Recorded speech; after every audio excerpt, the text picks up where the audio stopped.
Some people told me not to become a cake designer. It was just not one of those safe, secure jobs. It was too artsy, too creative. And I did it anyway, and I was convinced that that was the job for me, to, you know, make people happy, see them smile over their cakes, and I knew it was going to be a success.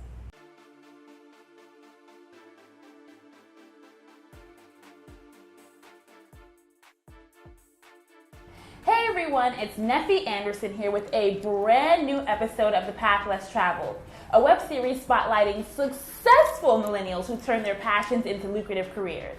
Today's guest is baker and cake designer Miriam Osei. Woo! Now let me give you the rundown on my girl Miriam here.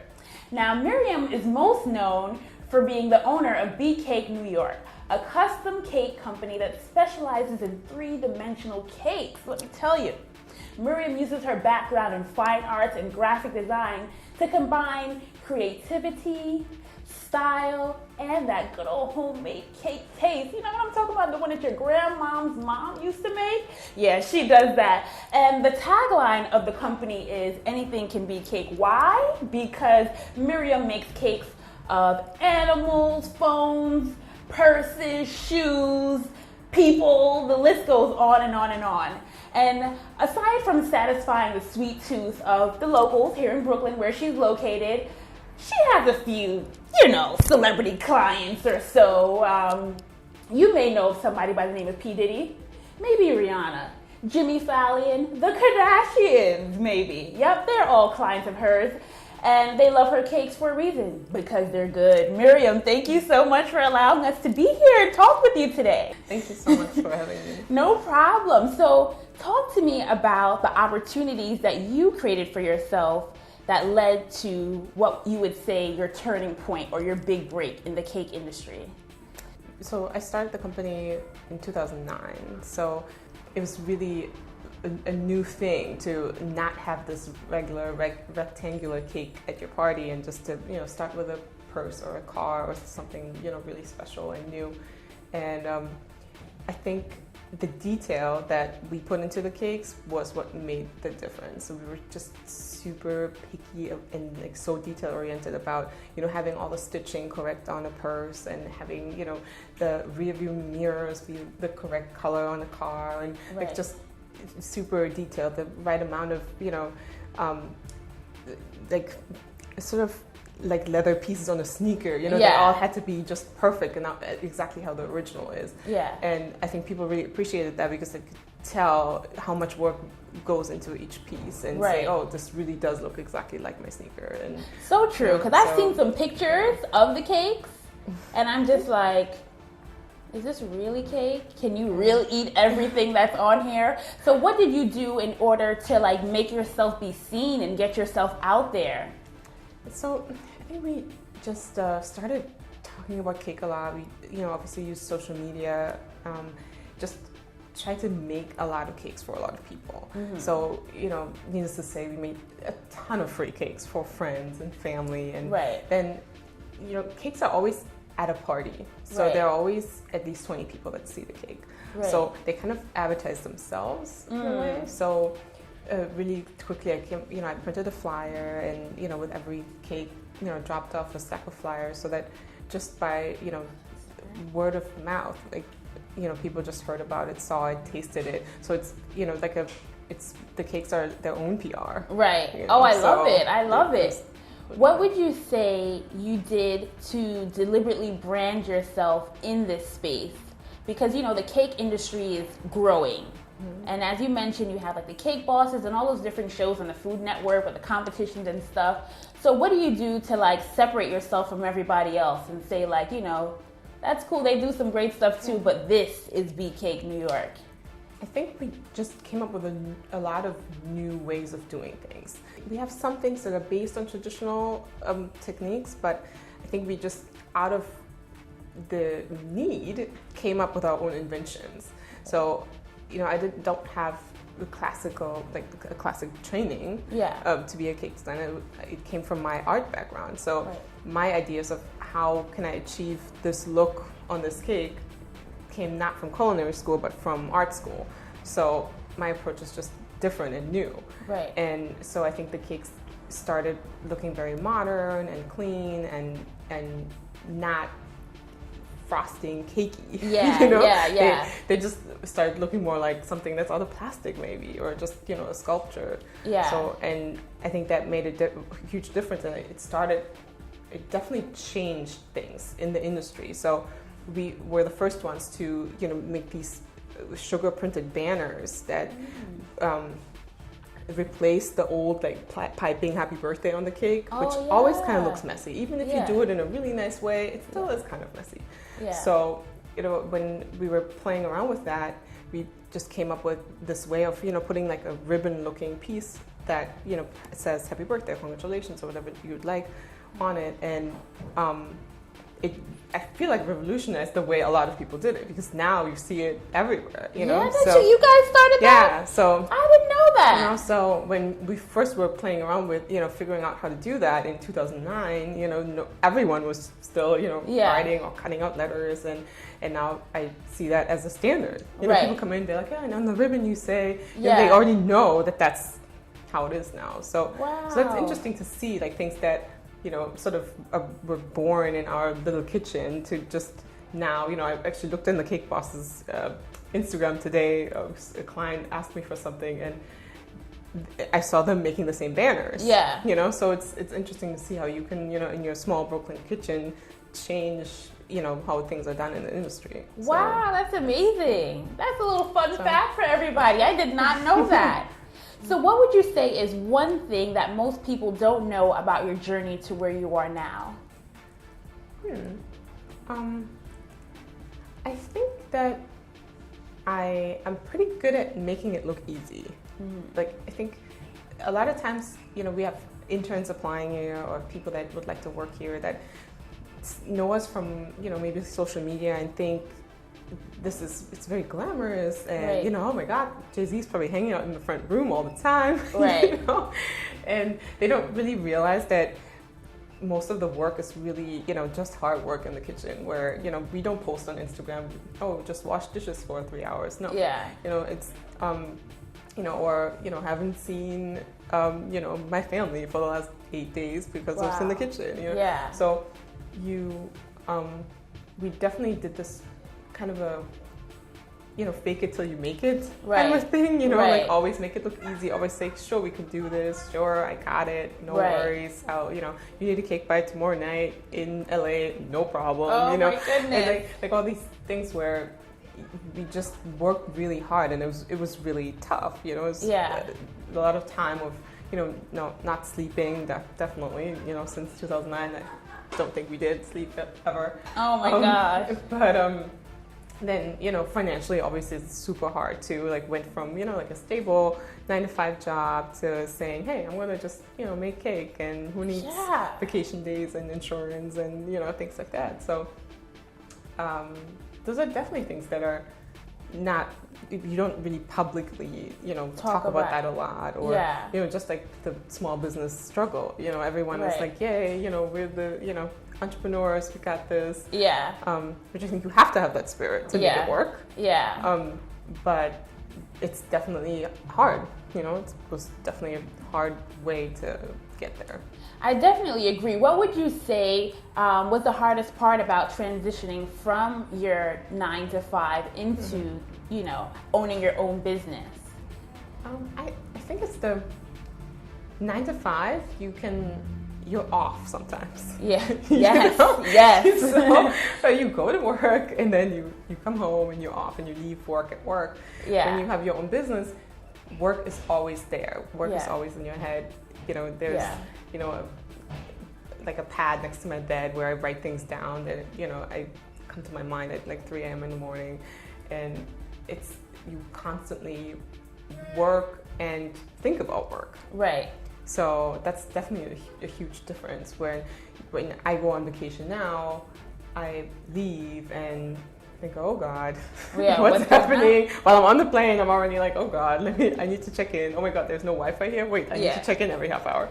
You know, when the 9-to-5 is like, okay, I'm off for 2 weeks. I'm not going to think about work for 2 weeks. Seriously. So that's definitely the biggest difference. And just that that you're in the end always responsible for everything. It doesn't matter who makes a mistake or what happens. In the end, it's always, Miriam, what are we going to do? Right. You know, so that's also the pressure. You know, is the huge difference. Like when you have a 9 to 5, you have someone, a supervisor, a boss that they can worry about that. At the end, you're like, you know, this is a problem. What are we going to do? Yeah. And here it's just, you know, everything falls down to you.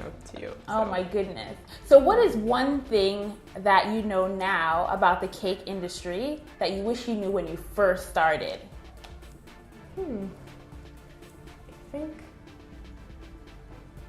I think it's really the amount of hours that go into each cake. I think in the beginning I was, you know, kind of playing around and, you know, trying to figure out how things work, but it's just a lot of work.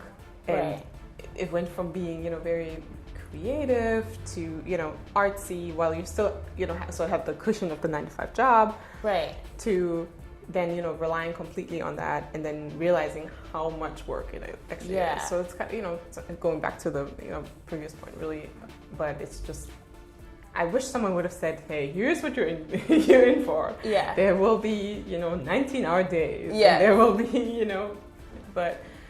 Would you have changed your mind though? Probably not. Yeah. You know, but it's something, you know, good to know. At least you know. Yeah. At least you maybe know. Not, going into it, you have an idea of what you're doing. You know what you're setting yourself up for. Maybe it's too scary. You know, it's good that I didn't know. Maybe then you never know. But that's definitely something that I always tell people that want to become cake designers or want to own their own cake business. You know, I tell them, you know, what you see on social media is a finished product. What you see is after hours and hours and hours and days of work. Right. So it happens a lot that the interns start and, you know, after 2 weeks, they're like, oh God, this is so much work. Yeah. I didn't think it was this hard, you know? Yeah. So where do you think the bulk of the work lies? Is it in like the planning, creative process, or is it in actually like building these awesome cake creations? Or is it in the cleanup of everything? It's definitely a combination. You know, it's also, I think it depends on what your talent is. Yeah. You know, sometimes, like, I know I can come up with great things very quickly, and I, you know, can say, hey, I want to, you know, like in a minute, if you tell me something about your event, I will come up with an amazing design for you immediately. Right. But then you also have to have someone who gives you a budget. Yeah. You know, so you need someone who has that talent to tone down the crazy creativity. Yeah. You know, so there are a lot of things required to make the business actually work. So it's not just, I'm really good at art, I'm a great sculptor, then you can be a cake decorator, but that doesn't mean that you can actually run the business. Right. You know, so it's a lot of pieces that are not easy. So I think, and you can't be good at all of them. Right. So I think what I learned is that I can't be good at all of them, and I need to find someone to help me with that. Right. So you need to be good at finding the right people that are talented and knowledgeable about those things. So, you know, I need someone who does the finances, because otherwise I would just go, hey, yay, let's make this cake 8 stories and it's spinning on the top and it's gonna be so great. So I need someone to say, hey, no, that's not what's in the budget. This is what, you know. Talk to me about how you're using social media strategically to help further develop your brand. I think the most important thing is to be really consistent. Right. So we definitely want to, you know, always give people something to see, like keep them talking about it, keep it relevant. Yeah. Make sure we keep up with, you know, what's going on in the world, you know, you know, there are always, you know, special celebration days and holidays and, you know, things going on. Yeah. So we try to be, you know, just interesting. Try to keep it interesting. Try to post something, you know, every evening. Try to, you know, like we have people that if I don't post something, I forget. And it's like, wait, why is there new cake today? Yeah. So it's nice to have a following with people that talk about, discuss it, and even with other bakers too. You know, I know we have a lot of other bakeries following us that, you know, need inspiration and that ask questions and things like that. So it's, you know, it's a great way to keep in touch with everyone. Yeah, I love it. And I feel like it's an effortless way for you to remind people what makes you guys special. Yeah, I mean, I wouldn't say it's effortless. There's still, a lot of pressure with, always having something to post. Too, Right. So you need to keep it interesting too. Right. So there's this, like, what am I posting today, in the evening, during the day, there's definitely some pressure, and there's a lot of work to, like, responding to people, and, I get this all the time, like, oh my God, I asked you already 2 times, you didn't respond. I'm like, oh God, I didn't even see this, sorry. Yeah. You do a good job of like reposting stuff though. When people tag you and say, I got my cake from here, We definitely want it to be something where people also feel like we're authentic, so that you see the firsthand responses and feedback, and people say, oh my God, this is my cake, I loved it so much, thank you so much. It's like you can't fake that, like you can't, like, that's even better than Yelp, It's like, I love it. Yeah, I feel like, some of those sites, really only people that are really angry, go and search them and find you and say, hey, I didn't like that cupcake. Yeah. But it's nice to, see people that obviously all their friends also see what they're writing. Right. If I post something that I really like and everyone that I know sees it, then obviously I'm really into it. And so that's really nice to be part of that. And what is the career moment that you're still waiting for? You've had so much success, but I know that there's always something, you always want to elevate. So what is the career moment? I mean, you probably have, everyone has this, like, secret list somewhere where you're like, oh God, if I could make a cake for Oprah, I'd be like, Yeah. So, she's definitely up there. Yeah. But I think my goal is to make the company to get it to a point where it's really secure and just like it, maybe we can have, more locations, maybe we can, just make it really stable and grow from there. I still feel like it's like my baby. It's been it's been 5 years or 6 years now, but it's still, there were so many new things to learn that it still just feels brand new. Right. So I would like to, sort of get away from these, like, teenage years and make it like a nice adult company. I love it. I love it. I love it. Well, we like to keep you, the viewers, included and get your questions. So let's just go and see what are some of the questions that some of your supporters would like to know. This one goes back to when you first came to New York. So you used to live in Germany. What made you decide to come to the U.S.?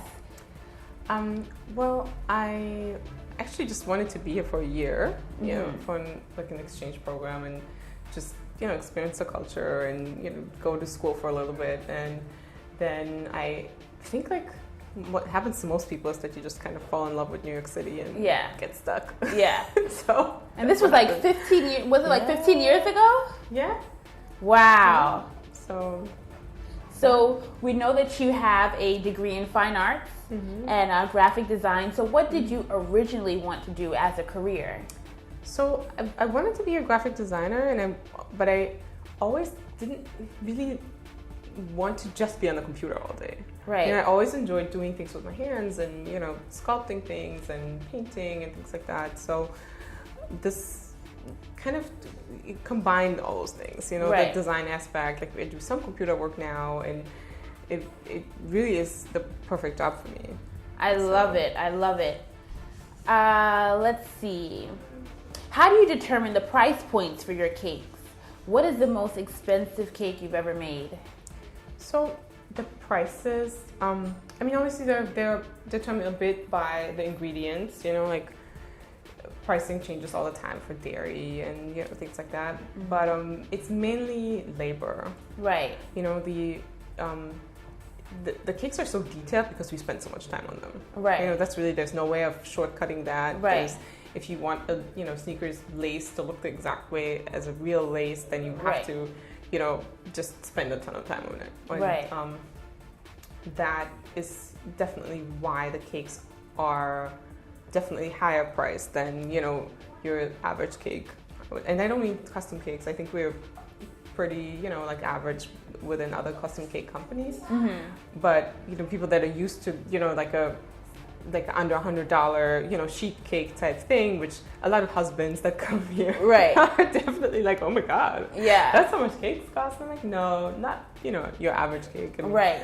But if something is just completely custom made, then that's, it just requires that many hours and salary. Do you have and things cakes that you that can go just in like there. pick up just like or We usually have cupcakes here. Sometimes we have small cakes, like 6-inch cakes around. Yeah. But we really focus on the like real custom things that are made, for someone who, comes in and says, I want something to look like my favorite necklace or my favorite thing. Right. So, yeah.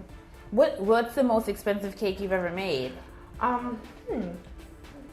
think that it was definitely like in the several thousands. Like we made copies of, like busts of people and, things that take, 2 weeks to make. And so it was definitely like, I think it was over $5,000. So wow. There were definitely a few things that were, but it's funny when you hear that number, you think, oh wow, that's, one cake and there goes, rent is paid and, but it's really not like that, because when you think that then 10 people work on that for 2 weeks, right? It's, the profit in, a small two-tier might be more than that. Right. That's true. You really have to look into how much time it takes to make something. When you're putting 20 hours in to decorating something, and the cake decorator gets paid $15 an hour, then the cake, just cannot be $100. Right. Because you're already, even without the ingredients, out of that range. So it's, difficult sometimes for people to understand that.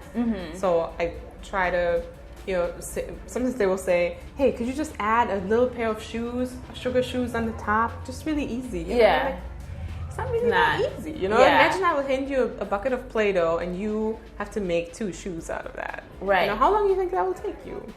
5 minutes?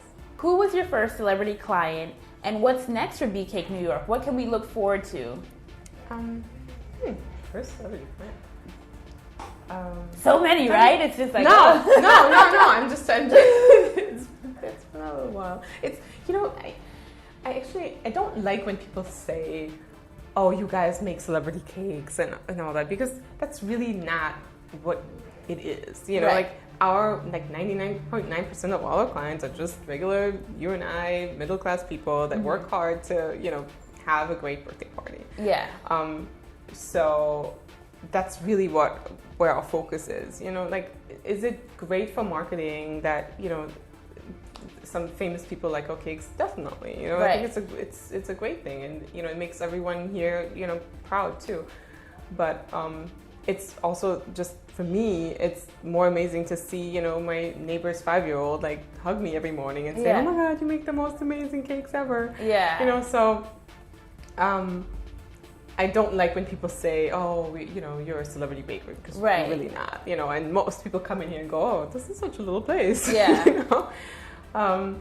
So I think, what definitely helped the company in the beginning was that we made a cake for the Kardashians for Kourtney's baby shower. Right. And then it was featured in it was Life and Style magazine. Right.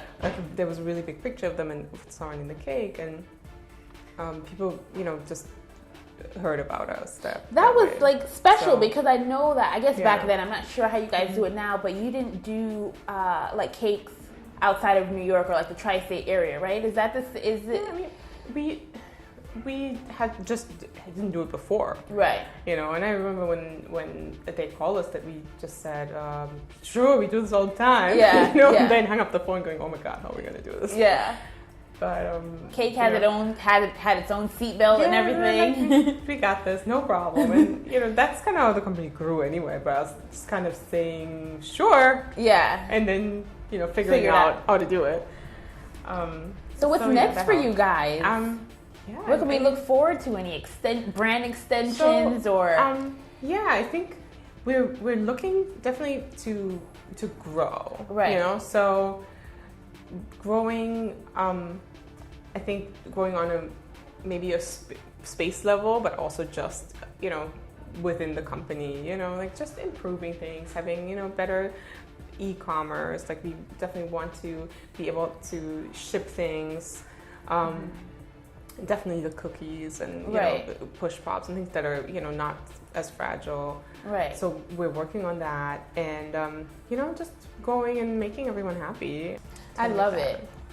Well, on behalf of everyone on the other side of that screen, I just want to thank you for having the courage to turn your passion into your career, because it takes a lot of courage and a lot of sleepless nights. So thank you. And for you guys, if you enjoyed this interview as much as I did, I need you to let me know it. Don't be stingy. I need you to like. I need you to comment. I need you to subscribe and share on all your social media platforms. And then, when you're done, I need you to head over to BCakeNY and get yourself a cake or a push pop or a cookie, you know, whatever you prefer. Until next time, bye.